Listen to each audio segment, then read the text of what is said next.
You're tuned in to The Last Radio Show. Well, thanks for tuning in to The Last Radio Show. I'm John Lynch. I'm Jenn Reilly. Now, it's been a little while since we've done one of these. Forever. It's been a few years, actually, since we've done one of these. I mean, so much has happened. I don't even think we can recap. I think, yeah, we can't recap. The world went crazy, basically, between now and the last time we did one of these. But it's good to be back. It's always great to talk to you. Yeah. Jen and I have worked together many years, many times, many different places, all over the radio dial and all over the television sets and all over the world. Well, mostly Long Island, well, but anyway. Right. But, with the technology today, who knows? That's true. Right? We could be anywhere. So what I wanted to do today is I picked a topic, and you don't really know too much about this topic, but I'm going to tell you a little story. Okay. And we'll discuss it. All right? I like it. That sound good? All right. Yeah. So Donald Trump, you've heard of him. Yes. He's been in the news lately. Right. He dabbles in politics. Right. The last time we did one of these, I believe he was host of The Apprentice. Yes, that's what I was going to say. The last I remember, if I'm not mistaken. So that was a while ago. Yeah. Things have changed. Of course, he was just reelected president after being elected in 2016, then losing in 2020, and then now he's back and he's going to be sworn in January. So one of the things that's interesting about Donald Trump, and as I think it's pretty well documented, half the people in the country really can't stand him. Half the people really love him. Yes, I mean, it's fascinating, by the way. It's an amazing dividing line. Yeah. But I think the one thing we can all agree about him Yes. is he has an unusual and unique relationship with the facts and with truth. Yes. He can kind of bend the truth a little bit, right, and maybe also just kind of make stuff up occasionally. Right. And I think it's self-admitted, right? It's more or less. I've not seen him shy away from that. I do think with all, everything that's been said and done about him, I do think he understands who he is and the effect he has on people. Right. So whether you love him or hate him, it's almost like a pro wrestling kind of thing. You either hate him or love him, and right, you got your guy though, and and you make concessions for you let him bend the truth. Yep. So I'm going to talk about one particular story that related to him. This actually dates back before he was president. Oh, okay. This actually goes back to 2009. So several years before he said he was going to run for president, and obviously before he was elected in 2016. This is called the Donald Trump and the River of Blood. Ooh. Now it's got a pretty cool title. That sounds ominous. It does sound ominous, but it's not quite as ominous as it sounds. Okay. But it is a strange tale. So Donald Trump, in addition to everything else he's done, also is pretty well known for owning a lot of golf courses. Right. He's got them all over the world, and he will tell you they're the finest golf courses in the world, and some of them are considered that. I mean, they're definitely. It's definitely a business venture he's been very successful with. Probably one of the most successful, I would guess. Right? I in my own. I have no idea of anybody else who owns a golf course. He's the only person I know. Exactly. So I guess he's the most successful because we know who he is. So in 2009, he opened a new golf course, and this was actually an existing golf course. It was down in Virginia. It's on Lowes Island, which is right off the Potomac, right on the Potomac River. And it was an existing golf course. He bought it, refurbished it, reopened it as a Trump golf course. Okay. Now, on this golf course, between the 14th and 15th hole, there's a flagpole and a plaque. And the flagpole and the plaque is dedicated to the Battle of the River of Blood. Okay. Now, I'm going to read what the plaque says. Many great American soldiers, both of the North and South, died on this spot, the rapids on the Potomac River. The casualties were so great that the water turned red and thus became known as the River of Blood. And then under that, it bears the name of the Trump Organization, Donald Trump's full name, the Trump Organization logo. And it says, "It is my great honor to have preserved this important section of the Potomac River." Okay. Now, I'm very naive, and I'm not going to add a lot to this historically, so you're going to have to school me. Well, the interesting thing is the historical stuff is where this kind of goes off the rails. Okay. So one thing I find is interesting, he said he's preserving the spot. There's a golf course there. It's not really, it's not necessarily preserved. Right, except for everything else. Yes. This little spot. Yes. But there's a plaque, there's a nice flag there. Okay. And so somebody from a golf magazine was doing a story about this golf course, saw the plaque, and decided to research it a little bit. So he reached out to local historians to talk about this battle and to find out, what happened, what are the details of it? Because, Sure. I thought it would be interesting talking about the golf course and talking about the history. Right. Apparently nothing ever happened at this spot. Well, that's sort of, is there an actual river? Like, what is the deal? There is a river. The Potomac River is there. But like right near, or it's like right overlooking the river. It's right. Okay, so it's right there. So that's right. Geographically, yes. there is that is accurate. There is. We can confirm a river. Okay, great. River, okay, let's not necessarily bloody, but a river nonetheless. It's a river of water, as far as we know. Okay, and fish and other things that are in rivers. Right. So this writer for the Golf magazine wrote out to several local historians and said nothing of any significance historical happened in this area. So it's made up. Completely made up, apparently. So there's that. So they actually looked at, which is kind of a problem when you got a plaque honoring something that actually didn't exist. Did it happen anywhere near, within a radius? They actually talked. That was the follow-up question, Okay. and again, reaching out to many local historians in the area. Now, if you've ever been to Virginia, it's all history. Right, I mean, of right. course, the Revolutionary War, the Civil War, Washington, D.C. is right there. Right. Many of our presidents were from Virginia. Yes. It's all about history. I mean, Right. if you're going to do a history road trip, go to Virginia. Right. Because there's, preserved everything there from all kinds of different periods. Sure. And there's probably more historians than you could shake a stick at around Right. there. So there were a couple of engagements in the general area. They did say that Jeb Stuart, who was a Confederate general, did cross the river in that general area. Okay. Not where Trump's golf course is, but within about 10 or 15 miles. Okay. But there was no battle. He just went across the road. There was no casualties reported. There was no incident. They just crossed the and then kept going. Right. So it might as well have just been a toll bridge at this point. So, and there was a skirmish maybe about 20 miles away where they said 2 people were killed. Okay. And that basically was just a couple of people during the Civil War, a couple of Union soldiers, a couple of Confederate soldiers. And they saw each other and they shot each other. Like a bar fight, but more or less. Yeah. Yeah, right. Yeah, we're talking single-digit casualties and low single digits, like maybe 2 people. Right. So to call it the River of Blood is definitely an exaggeration. Right. The other thing that I do, we're going to touch, kind of dissect a little bit about the things on the plaque that he talks about. Okay. But as this story broke, and again, it was early in, the golf writer wrote about it before the whole presidential run happened. Oh. And then when he started running for president and made some other statements in regards to history, which have been kind of considered kind of cockeyed, right. Somebody discovered this story in the Golf magazine from the New York Times, and in 2016 asked Trump about it. Okay. So this was, when he was, in the midst of 2015 or 2016. I don't know if he was elected yet or if he was still running for president. Okay. But, when he was in full political mode at this point. And so basically they said,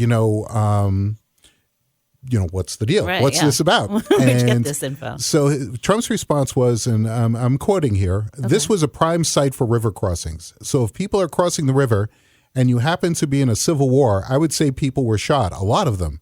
How would I know that? Mr. Trump asking local historians. How would they know that there weren't any people who killed there? The historians is what he asked. Oh, so we're doing default. Yeah. So it's you can't prove there weren't. Right. So you can't. You weren't there. So which is true. But I did some checking, and Donald Trump was probably not there either. Right. And so there's no historical record of anybody dying at this location in the Civil War or in any other military engagement in history. Right. But, he said that, well, this is a spot people would cross the river, so there must have been. Yeah. So that's suspect. That is a little suspect. And so basically he kind of ended the interview about this topic and said, well, you're going to write what you want to write. That's it, which is kind of his default mode when he's kind of cornered on things. He just says, well, you're going to say whatever you want to say. So what difference does that make what I say? So the River of Blood never happened, but the plaque is still there on the golf course. Right. And I do want to dive a little bit into some of the things that are in there, which is kind of interesting and kind of tie with some of the other things he has said in the past.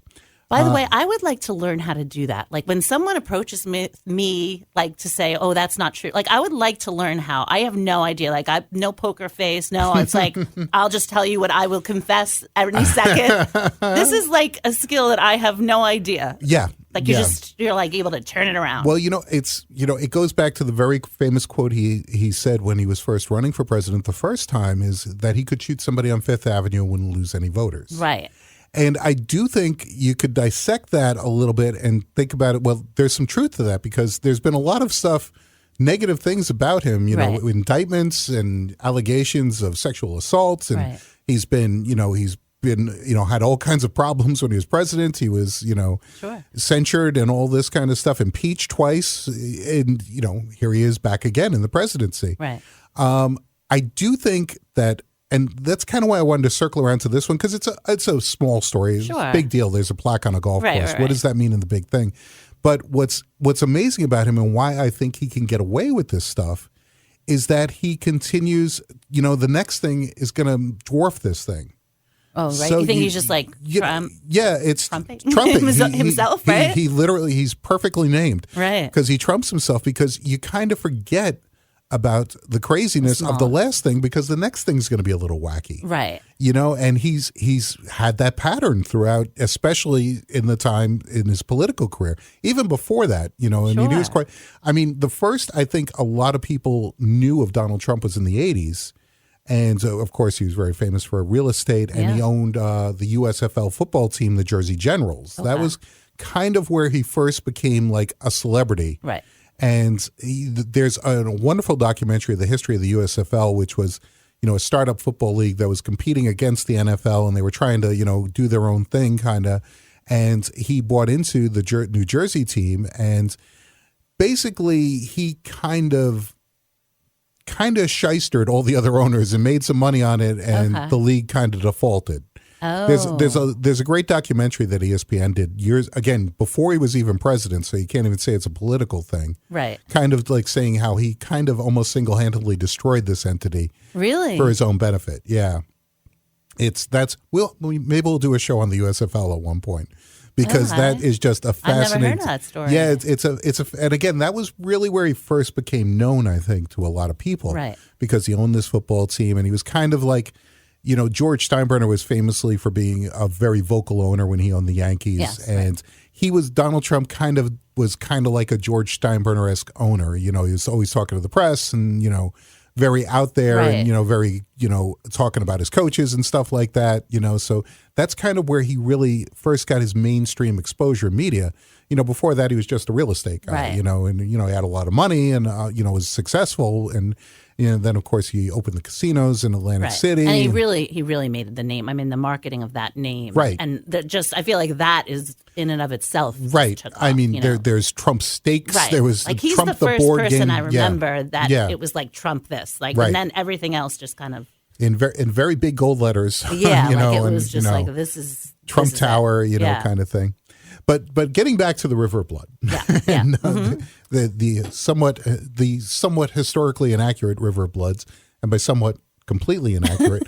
So he said the plaque says again, many great American soldiers, both of the North and South, died on this spot. Right, that confused me. Actually, I wanted to stop you right there because I was like, what happened? Like, where is the good in this? Like, where you're, right? Like, I'm not sure. It's right. Who are you supporting, or what are you supporting? Very famously, he made a comment when there was some race riots in South Carolina going on, that there were good people on both sides. Yes, right. And I don't think he was meaning like there's good in everyone. Right. Like that's like not what it was going on. It was kind of like they both have points. Right. Now, like the bad. Right. Now, if you study history, the Confederacy wasn't great. Right. There's always been the debate when you ask people about the Civil War, and they say, well, it's about states' rights. It's about, an agricultural society versus an industrial society, blah, blah, blah.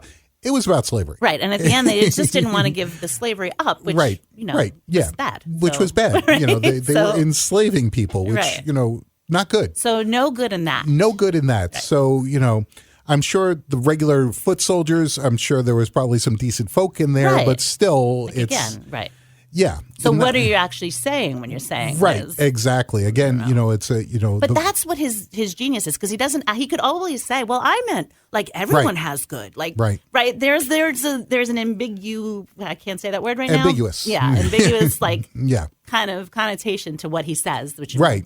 And then he can always take it back. Right. Right. Right. Or I didn't mean that. And I do also find that a lot of his supporters will say, "Well, that's not what he meant." Yes. That is a very big refrain. And like, well, maybe he should say what he means.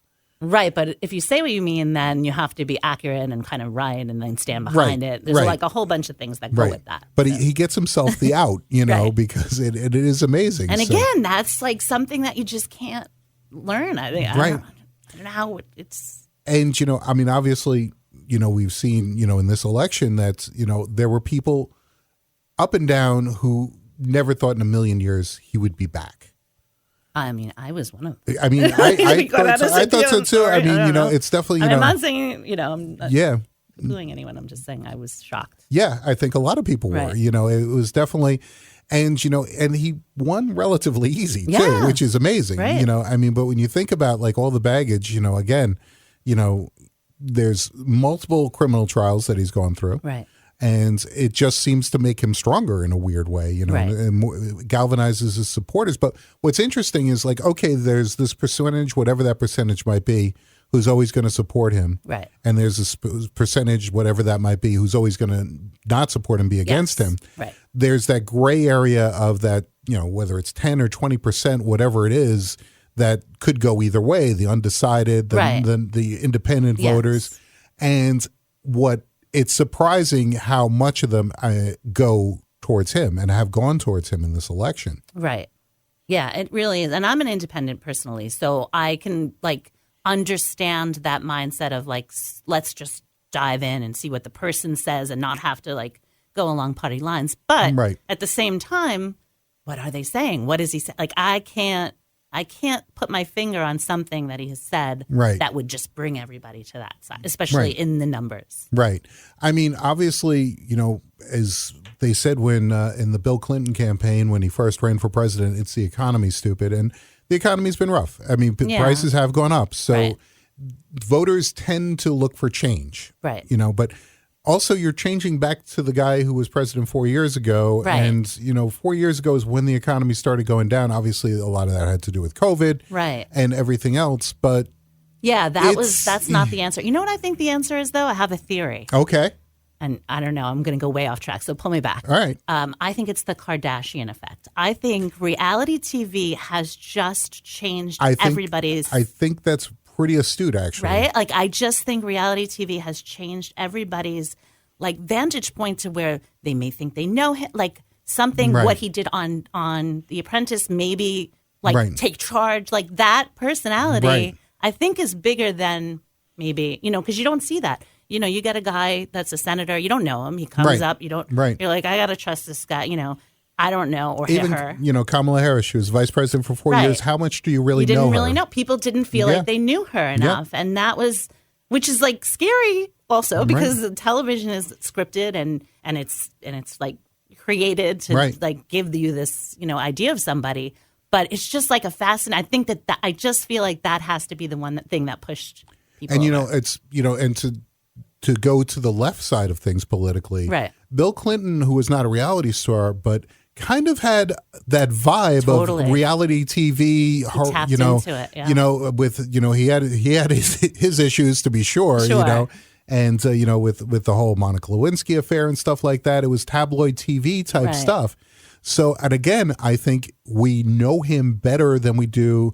Maybe either the Bushes or Biden or people that were stand up. Presidents used to be ooh, it was behind some sort of curtain. And I will say, I think wherever you stand politically, I think, the both George Bushes, Joe Biden, John McCain, Mitt Romney, some of the other people who have run, I think these are all more or less stand up people. I may not agree with them politically on a lot of things.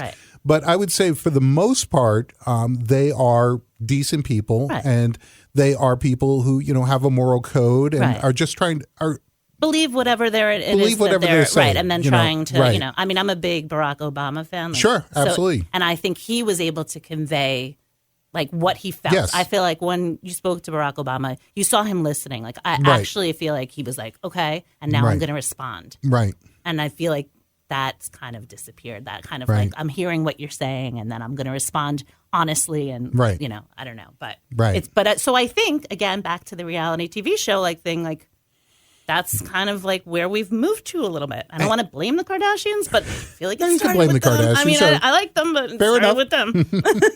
You know, it's interesting with I believe it was 2007, The Apprentice started or around there.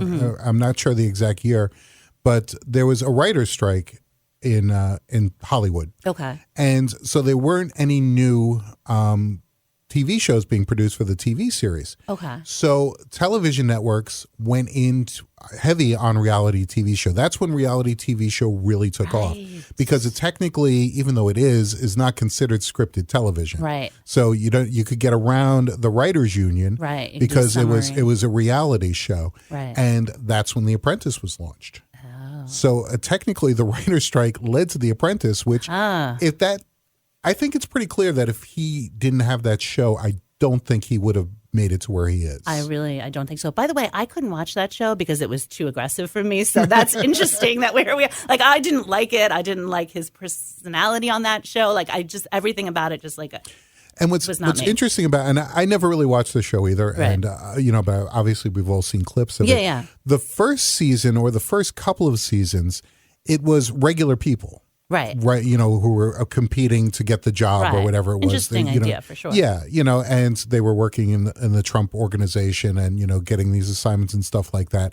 And the ratings weren't great out of the gate. Right. But then when they switched, I think the second season, they switched to Celebrity Apprentice. Oh, okay. And they brought in all these B celebrities. Right. And again, it was people like Meatloaf. Right. I forgot about that. Right. And it was, Gary Busey and all these kinds of people.